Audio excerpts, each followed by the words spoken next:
Good afternoon, and thank you for being here today. My name is Andy Bray. I'm the IMERC coordinator at NUMOA, and I'm going to take some time this afternoon to familiarize folks with the e-filing system for IMERC. We've, as you're likely aware, the system's been offline for some time while we made some much needed upgrades.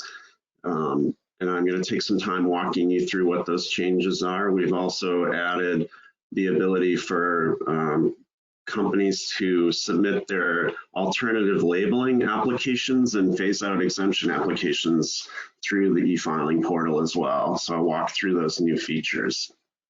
But before I get started, let me just talk a little bit about housekeeping.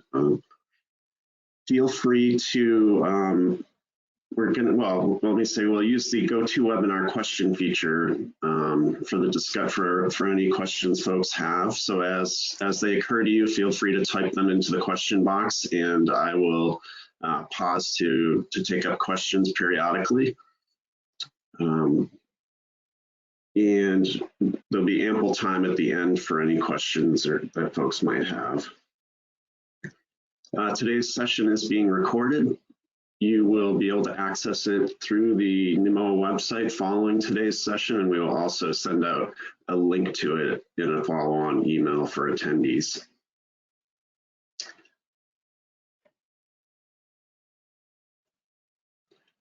So what do you need to do before you file? Well, the first and most obvious thing is just collect all the information on the mercury added products sold in the US in calendar year 2018.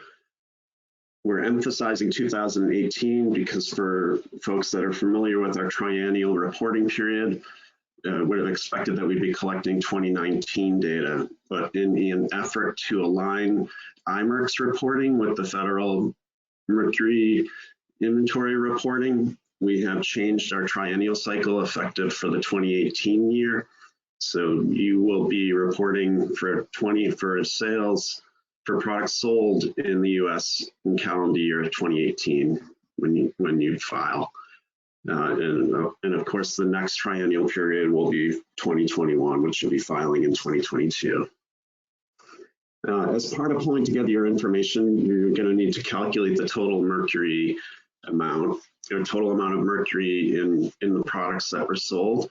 And it's pretty straightforward math, the number of units by the amount of mercury per unit. In the case of milligrams, you're converting it to grams to report the total, and similar math for the parts per million. When you are submitting your notification, we're asking that you submit a senior management certification form. I've included the link in the slide deck here. It sits over on the NUMOA, the IMERC section of the NUMOA website. And that's just to say that you are authorized to submit on behalf of the company. In terms of the online credentials, and this is a common source of trouble for folks because you haven't been in the system in a few years. Oftentimes people don't remember their username and/or password. So there's a routine in the system that I'll walk through when we get into the demo for how to go about retrieving any of those. There's a security questions that are stored in the system. So if you're a returning user, that's a way you can get a reminder or get access to the system by answering those security questions. And then I've just included the login for the e-filing system itself here just for ease of access.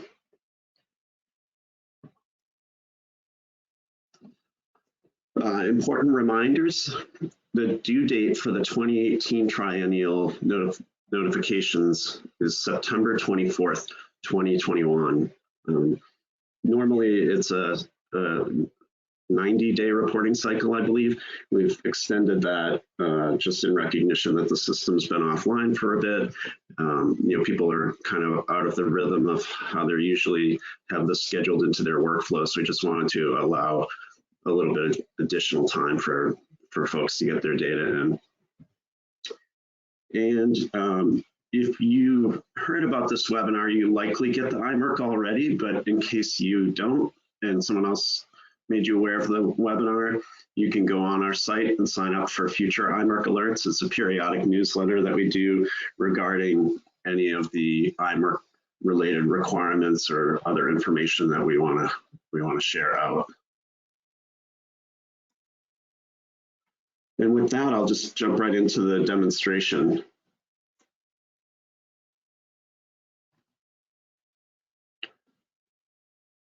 So here's the landing screen or the login screen.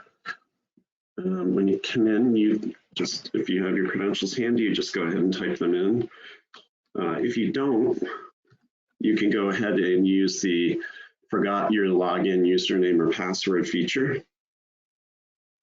And I'll just show you what that looks like. It's pretty straightforward. You're just providing your email address. And what that will do is it will send you a temporary password. For demonstration, I'm just going to show you what happens if you're not a user in the system. Or not. Pardon my mistake. I didn't think that this email address had been used in our test system. And just a note on that, please don't use the address in the navigation bar. It's just our development system, and any data written to that, any product notifications submitted through that system won't be recognized and will be wiped out next time we refresh our test data. So be sure that you're using the link that was in either the IMERC alert or that you'll get in the slide deck when we send it out. But if I had an address that, if I'm a user that thought I had an address in the system and I asked to reset my credentials, I would get an error message saying that it doesn't recognize me. I'll just show you what that looks like.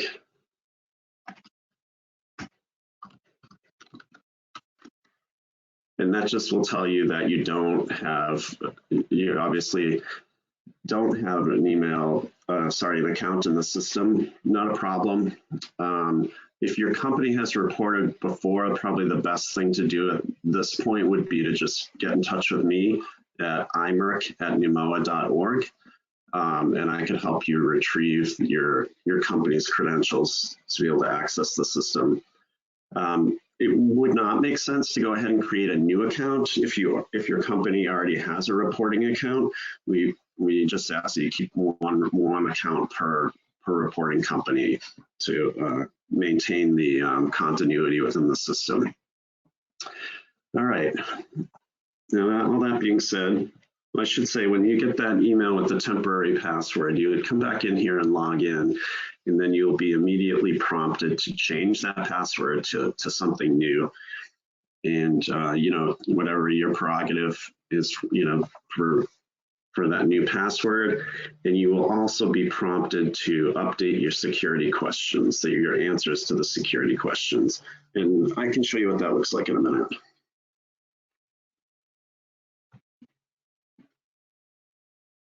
Bear with me while I log in.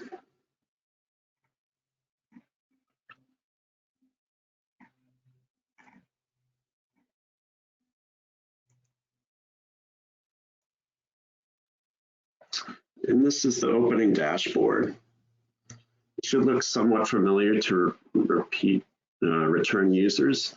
There's a few new changes that I'll highlight. On the left-hand side here where I'm mousing over, you'll see the option to renew your Mercury added product notification. There's also new options for submitting the labeling and phase-out exemption plans, and I'll walk through that workflow in a few minutes. But just to finish orienting you to this dashboard, on the right-hand side, there's a way to view pending notifications, submitted or approved notifications, or to update your information. So let's say we want to go ahead and change our password. Come in and do that through this web form by simply providing the old password and then confirming the new password.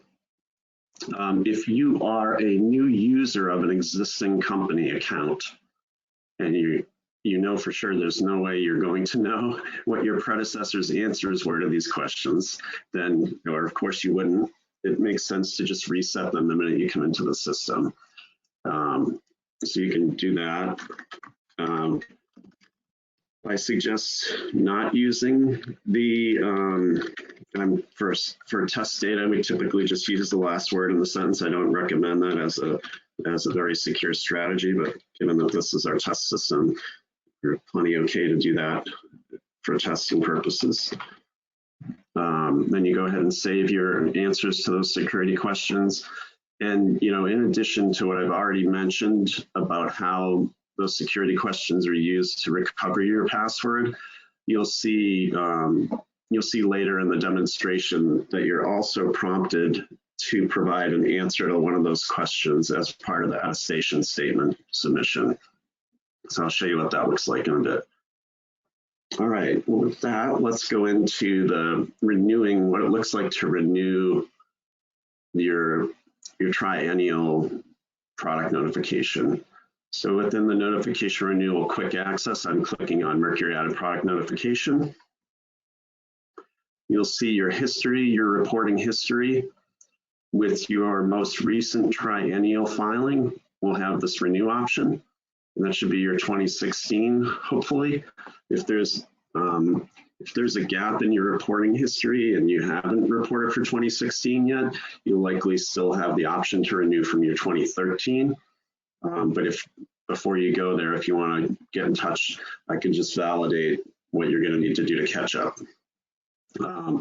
But we're all good here, so I just click on the renew button.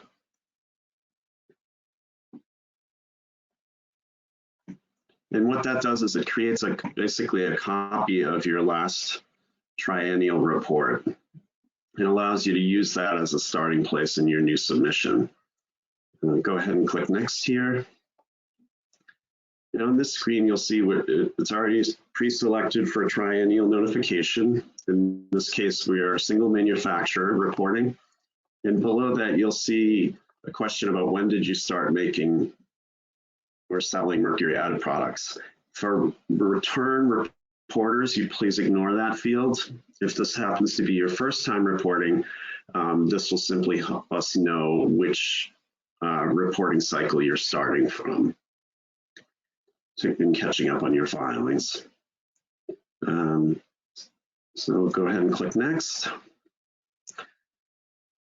If you are a new company contact, you can go ahead and update your contact information from this form or anything else that may have changed. If there's a change of corporate address or anything, you'll see the company contact information here.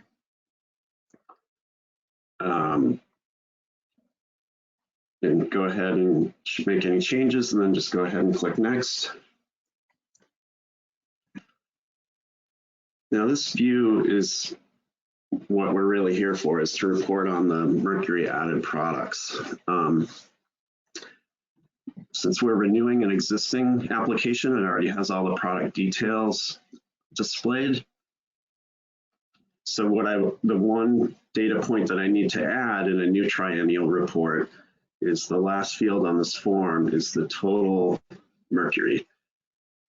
That's the total amount of Mercury that went into making this product line into the products from this product line that were sold in 2018. And we're reporting that in grams. I'll go ahead and save at this point. It's not required.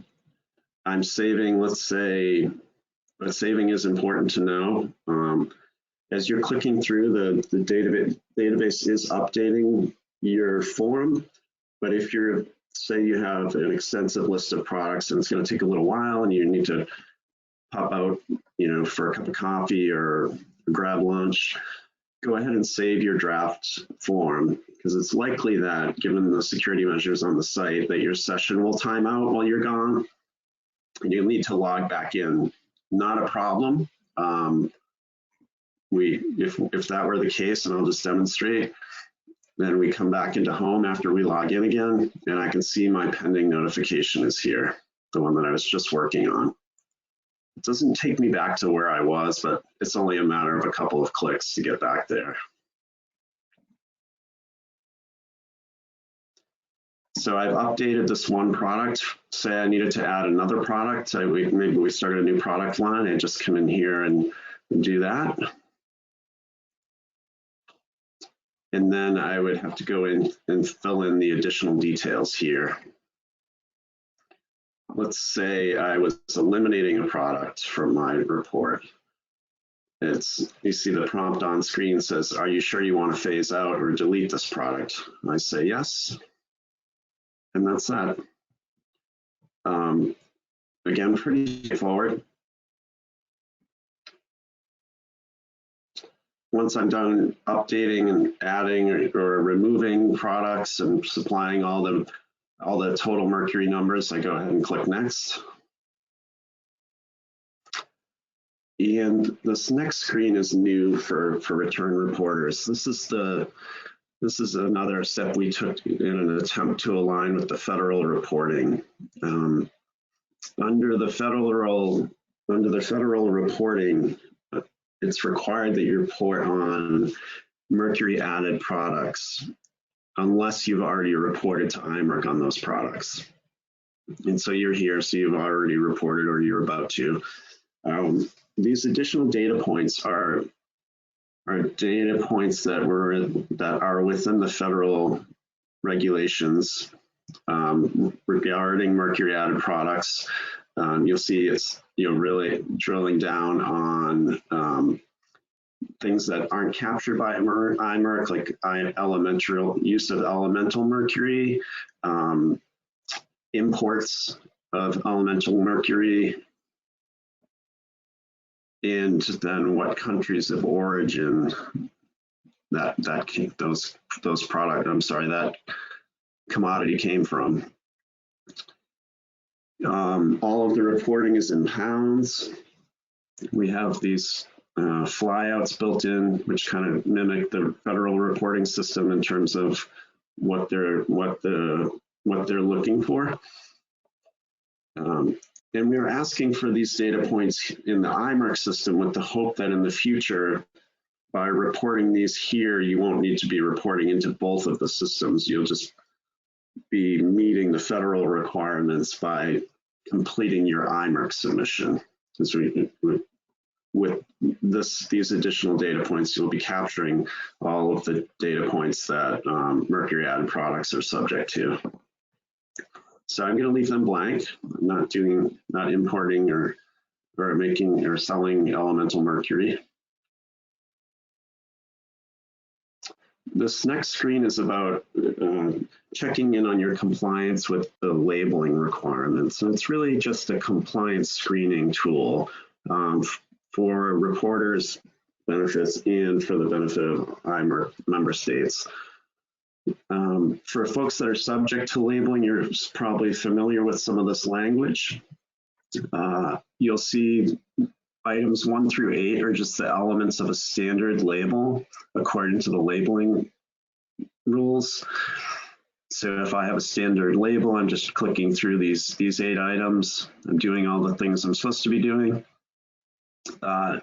If say that there, for some reason I was not able to follow the standard labeling requirements, I've come in and asked IMERC states for an alternative for permission to use an alternative label and submitted an alternative label plan. Then I would click on number 9. And lastly, number 10, if I was not aware that I was subject to labeling and I now know that I am, just indicate that I have not yet met the labeling requirements.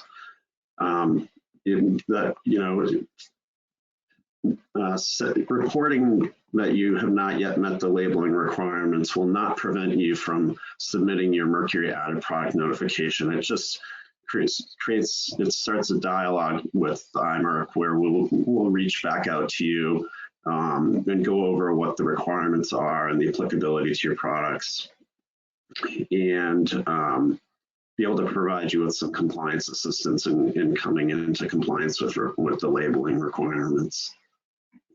You see there's a link to to what those requirements are and what products are subject to labeling in which states, and how you go about developing an alternative labeling plan.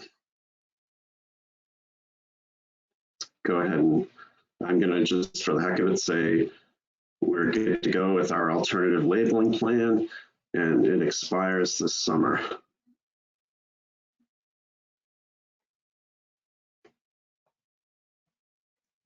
Click next. This is an opportunity to add any additional information. If there's things specific to your product line that you want the IMERC states to know about. If you do have an alternative labeling plan, you could upload it here. We're not really requiring that anymore since we have a separate way to submit labeling plans, but it's your option if you want to keep it here for your own records, so you have the ability to do that. I'm just going to pause for a second. I see questions coming in. The question, that's a good question.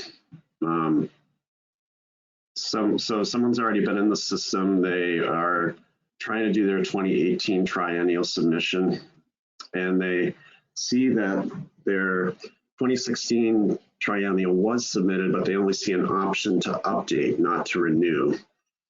That is, I would say, an anomaly, but there is a scenario in which that could happen if your 2016 application had not been approved for some reason. Then you would be prompted to do an update.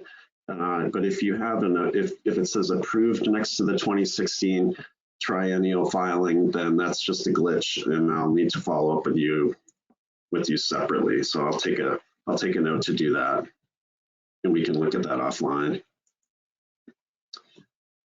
All right, so I'm choosing not to upload anything here. This is just a validation of what I've submitted. I have my form, no additional attachments.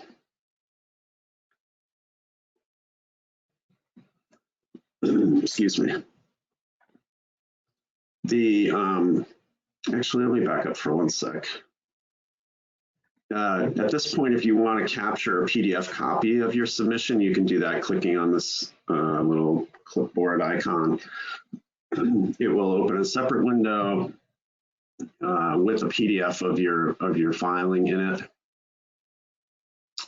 There is a known issue with this feature, which is why I wanted to back up and make folks aware. If you happen to use this feature and you get a blank PDF or a blank form, like I just did, don't panic. There's a known issue with the system where sometimes it's failing to properly populate the PDF based on your data. Your data is still in the database. Your submission is going to go through. We're still going to be able to review your data. To obtain a copy for your records, just drop me a note. We have a patch on the back end for this issue, and I just simply can refresh the PDF and send you email you a copy, or you can log back into the system and pull it down at that point. There's just a glitch in the system that we haven't been able to resolve. But generally, you'd see your data populated in that PDF, and you could just download it using the download arrow at the top. It's browser specific, but you'll see, yeah, for those that are using this particular Adobe plugin, you'll see a download option here. Otherwise, you usually can just right click and save as, just so that you have a copy of it for your records. I'm going to go ahead and click next at this point. And this is the attestation statement that I mentioned earlier. Basically just certifying that, to the full extent of your knowledge, the information provided is complete and correct. You'll see another prompt here for the certification, for the senior management certification. It's important to get that sign off. Let's say I've done both of those things. Excuse me. And here's the security question that I mentioned. It will just randomly select one from the questions that you supplied answers for at the beginning. And then you go ahead and submit.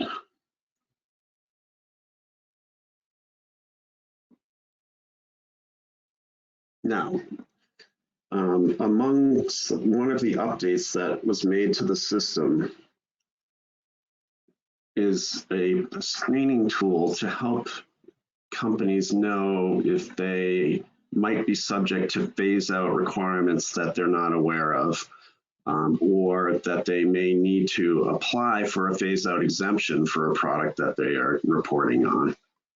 So the system will do a screening based on the types of products you reported on, and then it will provide you with some feedback. In this case, I was reporting on a switch, and you'll see that there's feedback about that particular switch is subject to phase out in these states. And in the case of some of those states, it's eligible for a phase out exemption. So I could submit an application for a phase out exemption in these states, or sorry, through the system to these states, and the states would make individual determinations as to whether or not to grant those exemptions. So just a screening tool, again, it's not preventing me from making the submission. You know, I should note if the product is subject to phase out and not eligible for exemption, you know, that will be a follow-on conversation as to, you know, you're reporting on something that technically is not supposed to be for sale in some or many states. So we'll just get in touch to confirm that it was not made available in those states. Yeah. And then I just get a confirmation at the end to see that my application went through. I have an application ID, and then I can jump over to a list of submitted applications. Similar look to where we started from, with the addition of the new application at the bottom. Status is complete submit, meaning that's pending our review at this point. And your work's done in terms of your 2018 triennial reporting at that point.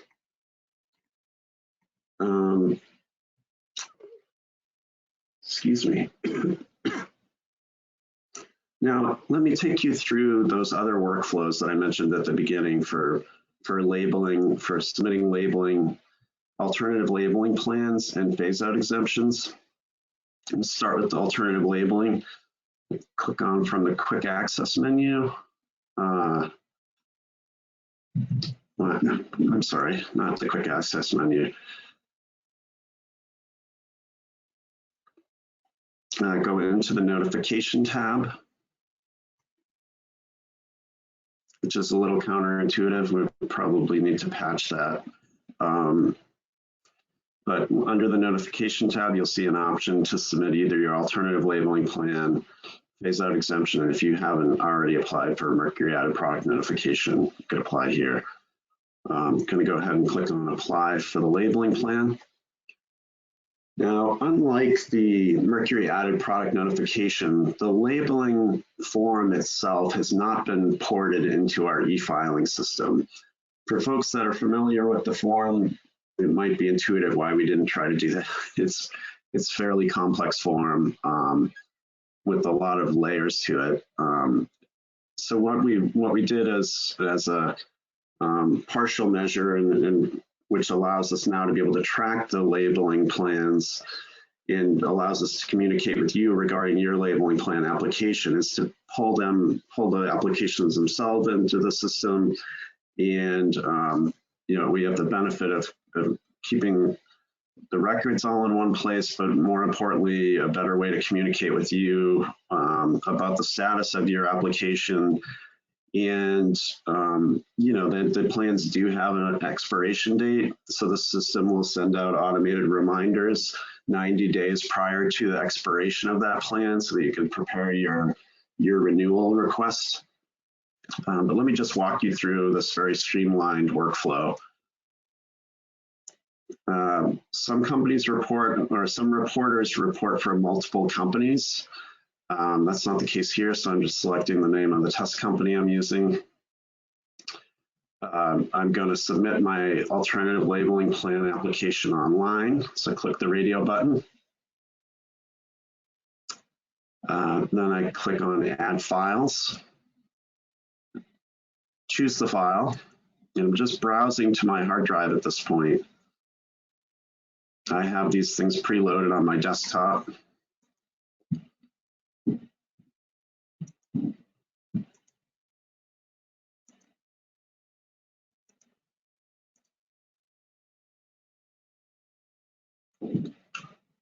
And there's my alternative request form.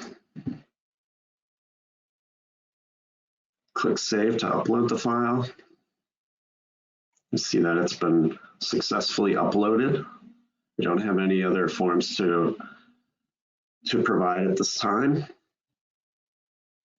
For folks that are familiar with labeling, of course you're aware the labeling, the alternative labeling plan form itself is actually 2 files. So you would have the form file and then the table file. So you would have 2 files here. For the sake of this example, I was just showing you what the file upload looked like.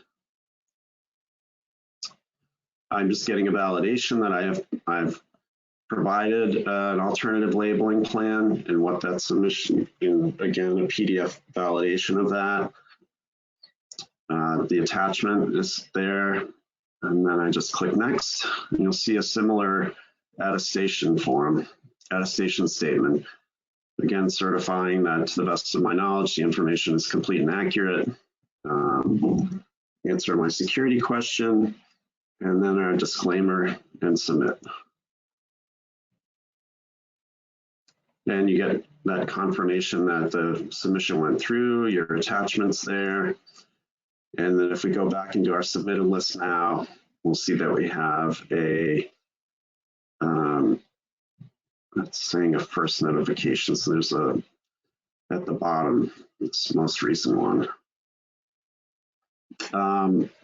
Then lastly, if we want to go into, if we want to provide a phase-out exemption application through the system, it's a similar workflow to the labeling workflow with one difference. Excuse me. The difference being that for phase-out exemptions, the states review the applications individually and make individual determinations about whether or not to grant the exemption in their state, as opposed to the labeling, which is a consensus decision about whether or not the alternative labeling plan is acceptable or not.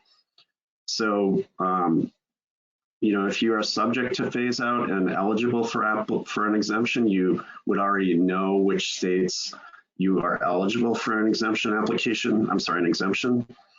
And again, you can find that information on the NUMOA website in the IMERC area. There's a matrix of which products are subject to phase out in which states and which ones are eligible for an exemption. So I'm just going to say that this product's subject to phase out in Connecticut. Click on next, and same thing about just clicking that I'm going to submit my exemption application online. I'm going to browse to the file. And I see my exemption application here. And then I save it. So it's successfully saved. I can see it listed here. And then I'm good to go. Again, just a validation of what we submitted before we go on to the certification. Excuse me. So very similar to the other submittals at the, the later stages of the other submittals. Complete the submission, get the confirmation on screen, and at that point we're done.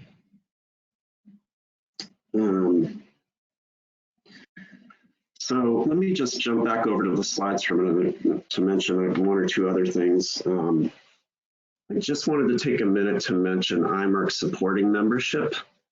This is just an opportunity for interested parties to become a supporting member of IMERC and be able to interact with us in a greater way through helping us with some of our planning, our outreach, getting an early look at our data releases, that sort of thing.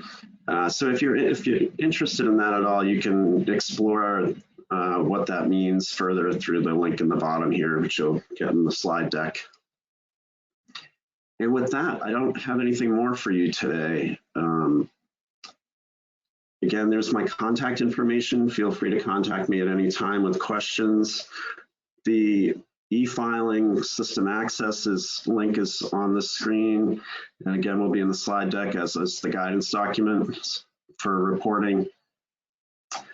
I don't see any questions that have come in through the question box at this point, but I'll hang on for a few minutes in case anything occurs to someone.